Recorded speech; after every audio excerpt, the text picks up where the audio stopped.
टंका को चुंबक परी टाणी थाए एही तीनोटी गछ। आपण माने कोन एहार नाम जानिछंती कि? एहाकू आपण घरे लगाइछंती कि नाही? जदि लगाई नाहंती तेबे एही वीडियो को निहाती शेष पर्यंत देखंतु। माँ लक्ष्मीकर अत्यंत प्रियर गछ होउची एही तीनोटी गछ। तेबे एही तीनोटी गछ कोन?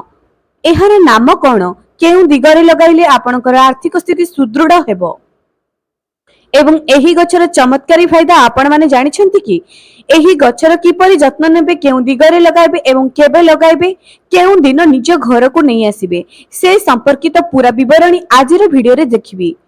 तेणु दर्शक बंधु आपण मानकु अनुरोध वीडियो को निहाती शेष पर्यंत देखंतु। नमस्कार दर्शक बंधु, आपण समस्त को मो चैनल को पुणी थरे स्वागत करिछि।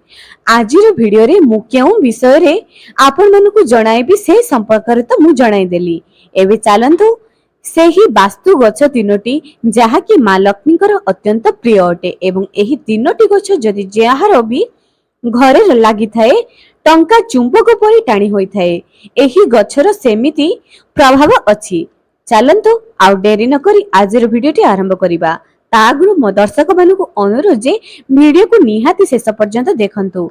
जे माने मो चैनल नुआ सुचंती सब्सक्राइब करि दियंतु।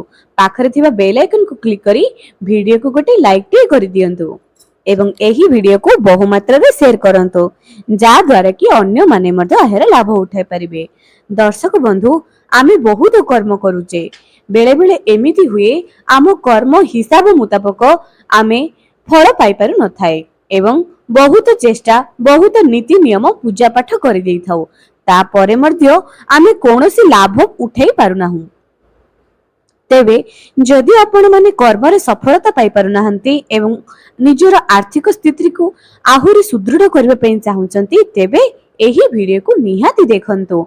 एही जेउ वास्तु गछ आज आपण मानकु जणाइबे, एही गछ निज घरे जदि आपण माने लगाइबे, टंका आपणको घर को केउ ना केउ रूप रे आसुथिबो। जेते रोजगार कले मध्य जदि अंटु नथिबो, तेबे एही गछ आपणको बहुत सहाय्य करिवो। जदि आपणको घरे मास शेष को टंकाटी बळु नाही, एही गछ आपण निज घरे निहाती लगांतु। प्रथमे सेही गछ तीनोटीर नाम जानिबा एवं सेही गछ को केउ दिगरे लगाइबा मु शेष विषय मध्य आज आपण मानकु जणाइबी। एही गछ निज घरे आपण माने निहाती लगांतु। प्रथमे आसुची पानपत्र गछ।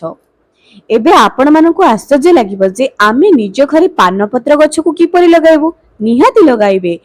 निज घरे पानपत्र गछ को लगांतु। पानपत्र गछ माँ लक्ष्मीकर अत्यंत प्रिय अटे। जदि आपण एही गछ को निज घरे लगाइबे, उत्तर पूर्व कोण रे लगाइबे, उत्तर पूर्व दिग एवं एही गछ आपणकर इंडोर भी लगाइ परिबे, आउटडोर भी लगाइ परिबे। एही गछ को आपण माने निजर घरे हुंतु किंबा घर बाहर बालकनी छात उपरे जेउ ठारे मध्य एही पानपत्र गछ को लगाइ पारंती। एही पानपत्र गछ माँ लक्ष्मीकर अत्यंत प्रियर गछ अटे।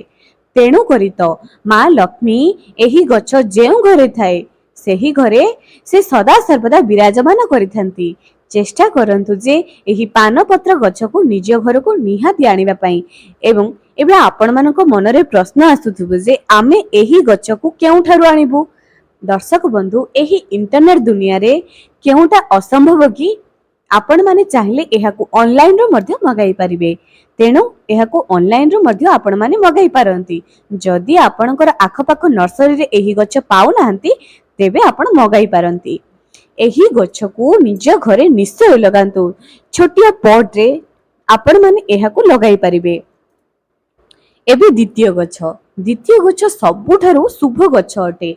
एही गछर चमत्कारी फायदा मध्य अछि, जहाकू मु कहिबी जड़े प्लांट एवं कुशहाली प्लांट। आपण माने स्क्रीन रे देखि पारुथिबे। एही गछ को आपण निज घर उत्तर दिगरे लगाइबे।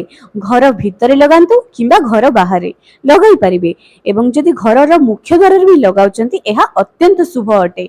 निश्चय लगांतु। एही गछ को आपण निज घर जेतेबेले उत्तर दिगरे लगाइबे, एही गछर माटी रे गोटे 5 टंकिया कॉइन किंबा टंकाटी रखि दियंतु। कुहा जे टंका ही टंका को चुंबक परि टाणी थाए। जदि आपण एही गछर ମାଟିରେ ଗୋଟିଏ ଟଙ୍କାଟିଏ କିମ୍ବା 5 ଟଙ୍କିଆ କଏନଟି ପୋତି ଦିଅନ୍ତି, ତେବେ ଆପଣଙ୍କ ଘରକୁ ଟଙ୍କା ଚୁମ୍ବକ ପରି ଟାଣି ହୋଇ ଆସିବ। ଏହି ଗଛ ତ ଆପଣଙ୍କୁ ଧନ ସମ୍ପଦରେ ଭରପୁର କରାଇଦେବ। ଏହି ଗଛର ସବୁଠାରୁ ଭଲ ଗୁଣ ହେଉଛି ଯାହା ଘରେ ମଧ୍ୟ ଥାଏ ତାହା ଘରେ ସୁଖ ସମୃଦ୍ଧି ସଦା ସର୍ବଦା ବର୍ଷା କରୁଥାଏ। ଏହି ଗଛ କୁବେର ଦେବତାଙ୍କର ମଧ୍ୟ ଅତ୍ୟନ୍ତ ପ୍ରିୟର ଗଛ ଅଟେ। ଏହି ଗଛ ଯଦି ଆପଣ ମାନେ ନିଜ ଘରର ଉତ୍ତର ଦିଗରେ ଲଗାଇବା ପାଇଁ ଚାହୁଁଛନ୍ତି ଅତ୍ୟନ୍ତ ଶୁଭ ଅଟେ। ଏବଂ ଏହି ଗଛ ଯେହେତୁ କୁବେର ଦେବତାଙ୍କର ପ୍ରିୟର ଗଛ ଅଟେ ଏବଂ ମା ଲକ୍ଷ୍ମୀଙ୍କର ମଧ୍ୟ ପ୍ରିୟର ଗଛ ଅଟେ, ଯେହେତୁ କୁବେର ଦେବତା ହେଉଛନ୍ତି ଧନର ଦେବତା ଏବଂ ମା ଲକ୍ଷ୍ମୀ ହେଉଛନ୍ତି ଧନର ଦେବୀ, ଏହାକୁ ନିଜ ଘରେ ଟଙ୍କାର ଅଭାବ ଦୂର କରିବା ପାଇଁ ନିଶ୍ଚୟ ଲଗାନ୍ତୁ। ତୃତୀୟ ଗଛ ଏଇଆ ଅଟେ ଯେ କୁଶାହାଲି ପ୍ଲାଣ୍ଟ। ଗୋଟିଏ ହେଲା ଜଡେ ପ୍ଲାଣ୍ଟ ଏବଂ ଆଉ ଗୋଟିଏ ହେଲା କୁଶାହାଲି ପ୍ଲାଣ୍ଟ। ଏହି କୁଶାହାଲି ପ୍ଲାଣ୍ଟକୁ ମଧ୍ୟ ଆପଣ ନିଜ ଘରେ ଲଗାଇ ପାରିବେ। ମନେ ରଖନ୍ତୁ, ଯଦି ଜଡେ ପ୍ଲାଣ୍ଟକୁ ଲଗାଉଛନ୍ତି ତେବେ କୁଶାହାଲି ପ୍ଲାଣ୍ଟକୁ ମଧ୍ୟ ନିଜ ଘରେ ନିଶ୍ଚୟ ଲଗାନ୍ତୁ। ଏହି ଗଛ ଆପଣଙ୍କୁ ଚମତ୍କାରୀ ଫାଇଦା ଦେବ। ଯଦି ବହୁତ ପୂଜା ପାଠ କରିସାରିଲେଣି, ବହୁତ ନୀତି ନିୟମ କରିସାରିଲେଣି, ଯଦି କୌଣସି ମଧ୍ୟ ଶୁଭ ଫଳ ପାଇପାରୁନାହାନ୍ତି, ତେବେ ଏହି ଉପାୟ ଆପଣମାନଙ୍କ ନିଶ୍ଚୟ କାମରେ ଆସିବ। ଚେଷ୍ଟା କରନ୍ତୁ ଯେ ଏହି ଦୁଇଟି ଗଛକୁ ନିଜ ଘରେ ନିଶ୍ଚୟ ଲଗାଇବେ।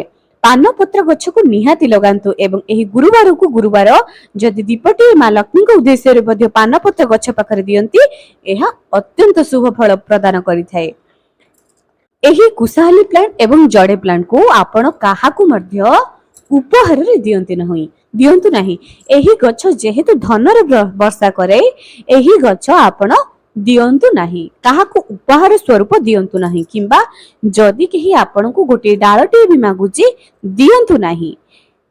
ତୃତୀୟରେ ଆସୁଛି ମନି ପ୍ଲାଣ୍ଟ ଏବଂ ଆଉ ଗୋଟିଏ ହେଉଛି ଅନ୍ନପୂର୍ଣ୍ଣା ଗଛ, ଯାହାକୁ ଆମ ଓଡ଼ିଆ ଘରେ କ୍ଷୀରି ତିଆରି କରିବା ବେଳେ ପକାଯାଏ।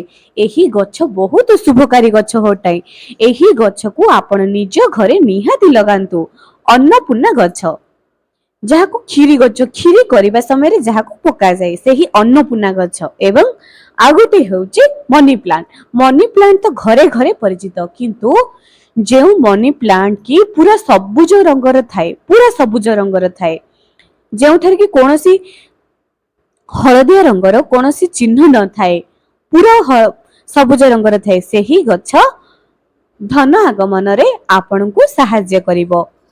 ଏବଂ ଏହି ମନି ପ୍ଲାଣ୍ଟକୁ ଆପଣ ଦକ୍ଷିଣ ପୂର୍ବ ଦିଗରେ ଲଗାଇବେ। ମନି ପ୍ଲାଣ୍ଟକୁ ନିଜ ଘରେ ହିଁ ଲଗାଇବା ଶୁଭ ମନେ କରାଯାଏ, କାରଣ ମନି ପ୍ଲାଣ୍ଟ ବାହାରେ ଲଗାଯାଏ ନାହିଁ, ଲୋକମାନଙ୍କ ଦୃଷ୍ଟିରେ ନ ପଡିବା ଦରକାର। ତେଣୁ ଏହାକୁ ନିଜ ଘରେ ହିଁ ଲଗାନ୍ତୁ। ଏହି ଅନ୍ନପୂର୍ଣ୍ଣା ଗଛକୁ ଆପଣ ନିଜ ବାରିରେ ଲଗାନ୍ତୁ, କିମ୍ବା ବାଲକୋନିରେ, କିମ୍ବା ଛାତ ଉପରେ, କିମ୍ବା ନିଜ ଦାଣ୍ଡର ଦୁଆରେ ଲଗାନ୍ତୁ, ମୁଖ୍ୟ ଦ୍ୱାର ପାଖାପାଖି ଲଗାନ୍ତୁ। ଏହାକୁ ଘର ଭିତରେ ଲଗାନ୍ତୁ ନାହିଁ, କାରଣ ଏହା ଅଧିକ ମାଟିରେ ହିଁ ଭଲ ଗ୍ରୋ କରାଇଥାଏ। ତେଣୁ ଆପଣ ମାନେ ଏହି ଅନ୍ନପୂର୍ଣ୍ଣା ଗଛକୁ ନିଜର ଘରେ ନିଶ୍ଚୟ ଲଗାନ୍ତୁ। ଯେଉଁ ଗଛ ସବୁ ଆଜି ଆପଣ ମାନଙ୍କୁ ଜଣାଇଲି, ଏହା ଟଙ୍କାକୁ ଆକର୍ଷିତ କରିବାରେ ବହୁତ ସାହାଯ୍ୟ କରିଥାଏ। ଦର୍ଶକ ବନ୍ଧୁ, ଯଦି ବହୁତ ଚେଷ୍ଟା କରିଛନ୍ତି ଅର୍ଥର ଆଗମନ ହେଉନାହିଁ, ତେବେ ଆପଣ ମାନେ ଏହି ଗଛ ସବୁକୁ ନିଜ ଘରେ ଲଗାଇ ପାରିବେ। କିଛି ଦିନ ଭିତରେ ଆପଣ ମାନେ ଏହାର ଚମତ୍କାରୀ ଫାଇଦା ମଧ୍ୟ ପାଇପାରିବେ। ଏବଂ ପୂର୍ବ ଭିଡିଓରେ ଗୋଟେ ମୁଁ ଜଣାଇଥିଲି ଲଭିଂ ବୁଦ୍ଧା, ଯାହାକି ଘରେ ରଖିବା ଦ୍ୱାରା ଆପଣଙ୍କର ଧନ ଜନିତ ସମସ୍ୟାରୁ ଆପଣ ମାନେ ମୁକ୍ତି ପାଇପାରିବେ। ଯଦି ଆପଣ ମାନେ ନିଜ ଘରେ ଲଭିଂ ବୁଦ୍ଧାକୁ ରଖିବା ପାଇଁ ଚାହୁଁଛନ୍ତି, ନିହାତି ରଖନ୍ତୁ। ଏହା ଆପଣଙ୍କର ଘରର ସୁଖ ସୌଭାଗ୍ୟ ସମୃଦ୍ଧିକୁ ବହୁତ ଉତ୍ତରୋତ୍ତର ଉନ୍ନତି କରିଥାଏ। ତେବେ ଦର୍ଶକ ବନ୍ଧୁ, ଆପଣ ମାନେ ଯଦି ଏହି ଗଛକୁ ନିଜ ଘରେ ଲଗାଇବା ପାଇଁ ଚାହୁଁଛନ୍ତି କିମ୍ବା ଲଗାଇଛନ୍ତି, ତେବେ କମେଣ୍ଟ ସେକ୍ସନରେ ନିଜର ମତାମତକୁ ନିଶ୍ଚୟ ଲଗାନ୍ତୁ। ଯଦି ପୂର୍ବରୁ ଜଣାଇଥିବା ଗଛ ସବୁ ନିଜ ଘରେ ଲଗାଇ କୌଣସି ଚମତ୍କାରୀ ଫାଇଦା ପାଇଛନ୍ତି, ତାହାକୁ ମଧ୍ୟ କମେଣ୍ଟ ସେକ୍ସନରେ ନିଶ୍ଚୟ ସେୟାର କରନ୍ତୁ। ନିଜର ଅନୁଭୂତିକୁ ନିଶ୍ଚୟ ସେୟାର କରନ୍ତୁ। ଏହି ଭିଡିଓକୁ ବହୁ ମାତ୍ରାରେ ସେୟାର କରନ୍ତୁ, ଯାହାଦ୍ୱାରା କି ଅନ୍ୟମାନେ ମଧ୍ୟ ଏହାର ଲାଭ ଉଠାଇ ପାରିବେ। ଏବଂ ଦର୍ଶକ ବନ୍ଧୁ, ଆପଣ ମାନେ ଅନ୍ୟ କେଉଁ ଭିଡିଓ ଉପରେ, କେଉଁ ବିଷୟ ଉପରେ ଭିଡିଓ ଜାଣିବା ପାଇଁ ଚାହୁଁଛନ୍ତି, ତଥ୍ୟ ସଂଗ୍ରହ କରିବା ପାଇଁ ଚାହୁଁଛନ୍ତି, ସେ ସମ୍ପର୍କରେ ମଧ୍ୟ ଯଦି ଆପଣ ମାନେ ମତେ ଜଣାନ୍ତି, ମୁଁ ନିଶ୍ଚୟ ଆପଣ ମାନଙ୍କ ପାଇଁ ସେହି ଭିଡିଓ ନେଇ ଆସିବି।